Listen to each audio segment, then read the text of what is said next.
இந்த யூதர்கள் பலஸ்தீனை ஆட்டி படைத்துக் கொண்டிருக்கக்கூடிய ஏன் இந்த உலக நாட்டுடைய அனைத்து கட்டுப்பாட்டையும் அனைத்து இயந்திர கட்டுப்பாட்டையும் வைத்திருக்கக்கூடிய இந்த யூதர்கள் இவர்கள் யார்?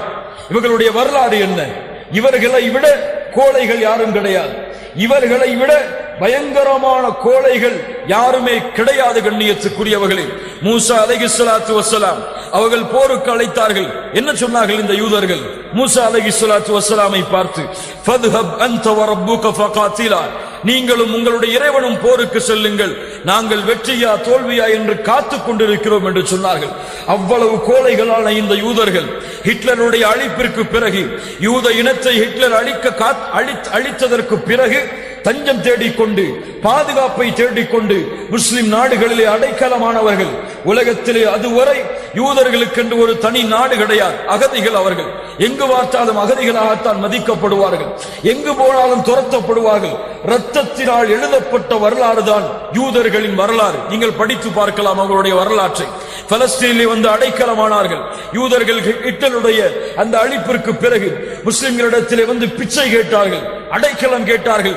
அடைக்கலம் கொடுங்கள் எங்களுக்கு, நாங்கள் உங்களை பாதுகாக்கிறோம், எங்களுக்கு உதவி செய்யுங்கள் என்று பிச்சை கேட்டதற்கு பிறகு முஸ்லிம்களுக்கு அல்லாஹ் கொடுத்த கட்டளை, எதிரிகள் யாராவது வந்து உங்களிடத்திலே அடைக்கலம் கேட்டால் நீங்கள் அடைக்கலம் கொடுங்கள், அவர்கள் உங்களுடைய வீடுகளிலே அல்லாஹுடைய வார்த்தையை கேட்கட்டும் என்று அல்லாஹ் ரப்புல் ஆலமீன் அவர்களுக்கு கொடுத்த கட்டளையை பலஸ்தீனிலே வாழ்ந்த முஸ்லிம்கள் செயல்படுத்தினார்கள்.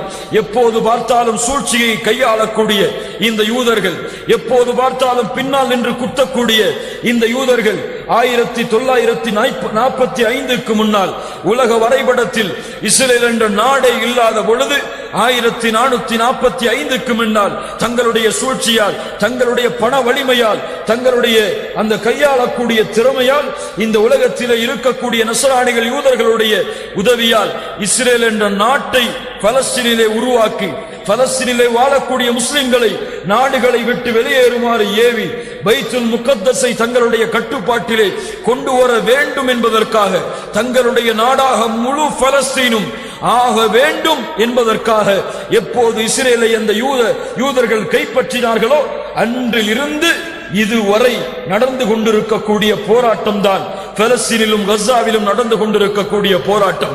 கண்ணியத்துக்குரியவர்களே, அது நாட்டிற்காக முஸ்லிம்கள் போராடக்கூடிய போராட்டக்காரர்கள் அல்ல. தங்களுடைய சுதந்திர நாட்டிலே, தாங்கள் வாழ்ந்த நாட்டிலே அவர்கள் சுதந்திரமாக வாழ வேண்டும், லா இலாஹ இல்லல்லாஹுவை முஹம்மது ரசூலுல்லாஹுவை சுதந்திரமாக உச்சரிக்க வேண்டும் என்பதற்காக போராடக்கூடிய போராட்டம். பைத்துல் முகத்தஸை பாதுகாப்பதற்கு அவர்கள் இழக்கக்கூடிய உயிரிழப்புகள் தான் இன்றைய உலகம். இன்றைய உலகத்திலே இருக்கக்கூடிய நாடுகள் பலஸ்தீனிலே போராடக்கூடிய முஸ்லிம்களை பார்த்து தீவிரவாதிகள் என்கிறது, அங்கே போராடக்கூடிய இஸ்லாமிய குழுக்களை பார்த்து தீவிரவாத குழு என்கிறது.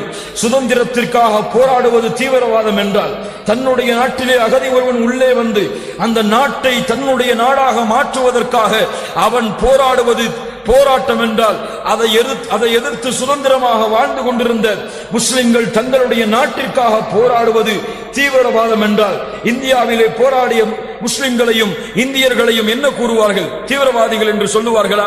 சுபாஷ் சந்திர போஸ் போராடினாரே ஆயுதத்தை தூக்கி, அவரை தீவிரவாதி என்று சொல்ல இந்த உலக சமூகத்திற்கு துணிவு இருக்கிறதா? ஏன்? அவர்கள் தங்களுடைய நாட்டிற்காக போராடினார்கள். பலஸ்தீனில் எதற்காக போராடுகிறார்கள்? இஸ்ரேல் வேண்டும் என்பதற்காக போராடுகிறார்களா? யோசித்து பாருங்கள். கண்ணியத்துக்குரியவர்களே, அல்லாஹ் ரப்புல் ஆலமீன் நமக்கு தெளிவை கொடுப்பானாக. கண்ணியத்துக்குரியவர்களே, சிந்தனையாளர்கள், அறிவாளர்கள் அதிகம் தங்களுடைய கட்டுப்பாட்டில் உலகத்தில் இருக்கக்கூடிய அனைத்து டெக்னாலஜிகளையும் தங்களுடைய கட்டுப்பாட்டில் வைத்திருப்பவர்கள் யூதர்கள். அமெரிக்காவுடைய அடுத்த அதிபர் யார் என்பதை முடிவு செய்து தேர்தலை நடத்துபவர்கள் யூதர்கள். ஏன்? இந்தியாவிலே அதிபர் யார், இந்தியாவை அடுத்த பிரதமர் யார் என்று இஸ்ரேல் தான் முடிவு செய்யும் என்ற அளவிற்கு இந்த உலகத்திலே இருக்கக்கூடிய அனைத்து கட்டுப்பாட்டையும் தன்னிடத்திலே வைத்துக் கொண்டு தாங்கள் தான் உலகத்தை ஆளப் போகிறோம் என்று திமிரு கொண்டிருக்கக்கூடிய இந்த யூதர்களின் பெருமையை அல்லாஹ் ரப்புல் ஆலமீன் அளிக்கக்கூடிய நாள் விரைந்து கொண்டிருக்கிறது. அறியட்டும் அந்த கஸாவிலே இருக்கக்கூடிய மக்கள், அறியட்டும் பலஸ்தீனிலே இருக்கக்கூடிய மக்கள்.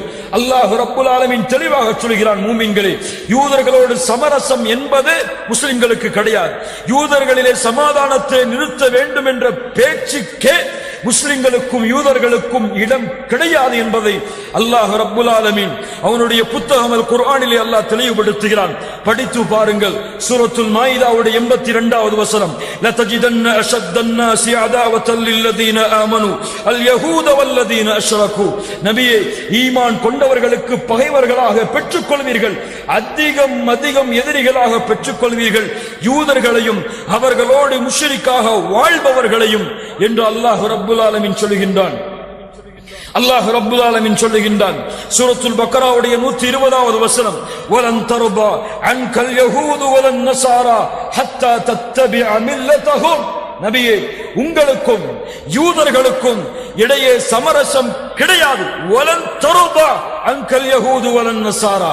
யூதர்கள் நஸரானிகளுக்கும் உங்களுக்கும் இடையிலே பொருத்தம் சமாதானம் என்பதே கிடையாது. சமாதானம் வேண்டுமென்றால் ஒன்று இருக்கிறது, ஹத்தா தத்தபிஅ மில்லதஹும். ஒன்று நீங்கள் அவர்களுடைய மதத்தை பின்பற்ற வேண்டும், அல்லது அவர்கள் உங்களுடைய மதத்தை பின்பற்ற வேண்டும். இந்த இரண்டும் நடக்காத வரை சமரசம் என்பதே யூதர்கள் நஸ்ரானிகளுக்கும் முஸ்லிம்களுக்கும் கிடையாது. இந்த பகை மறுமை வரை இருக்கும் என்பதை அல்லாஹ் ரப்புல் ஆலமீன் முஸ்லிம்களுக்கு தெளிவுபடுத்துகிறான். நபியே, சொல்லுங்கள், குல் இன்ன ஹுதல்லாஹி ஹுவல் ஹுதா. அல்லாஹ்வின் நேர்வழிதான் உண்மையான நேர்வழி. வல இன் தபஅத ஹுவாஹும் பஅதல்லதி ஜாஅக மினல் இல்ம். நபியே, தெளிவான அறிவு உங்களுக்கு கிடைத்ததற்கு பிறகும் அந்த யூதர்களையும் நஸ்ரானிகளையும் நீங்கள் பின்பற்றினால் அல்லாஹ் ரப்புல் ஆலமீன் நபிக்கு எச்சரிக்கை செய்கிறான், மாலக மினல்லாஹி மின் வலிய்யின் வலா நஸீர். அல்லாஹ்விடத்திலிருந்து நபியே, உங்களை பாதுகாக்கக்கூடிய எந்த ஒரு உதவியாளரையும் எந்த ஒரு பொறுப்பாளரையும் நபியே நீங்கள் பார்க்க மாட்டீர்கள் என்று அல்லாஹ்வுடைய தூதர் முஹம்மது ரசூலுல்லாஹ் ஸல்லல்லாஹு அலைஹி வஸல்லம் அவர்களுக்கு அல்லாஹ் ரப்புல் ஆலமீன் சொல்லுகின்றான். அல்லாஹ் மேலும் தொடர்கிறான், வத்த கஸீரும் மின் அஹ்லில் கிதாப் லவ் யருத்தூனகும் மின் பஅதி ஈமானிக்கும் குஃபாரா. நபியே, இந்த யூதர்கள், இந்த முஷ்ரிக்குகள், இந்த வேதம் கொடுக்கப்பட்டவர்கள் எப்படி அவர்கள் வழிகட்ட முஷ்ரிக்குகளாக, வழிகட்ட காஃபிர்களாக வாழ்கிறார்களோ அது போன்று உங்களையும் வழிகட்ட காஃபிர்களாக மாற்ற வேண்டும் என்று விரும்புகிறார்கள். ஏன்? அல்லாஹ் சொல்கிறான், ஹஸதம் மின் இன்தி அன்ஃபுஸிஹிம். அவர்களுடைய உள்ளத்திலே இருக்கக்கூடிய பொறாமை. லா இலாஹ இல்லல்லாஹ்.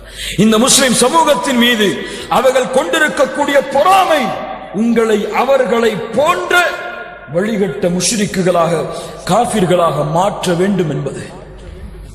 லா இலாஹ இல்லல்லாஹ். சஹாபாக்களிடத்தில் அந்த யூதர்களால் நுழைய முடியவில்லை. அவர்களை பின்பற்றிய அவர்களிடத்திலும் இந்த யூதர்களால் நுழைய முடியவில்லை. ஆனால் அதற்கு பிறகு உருவான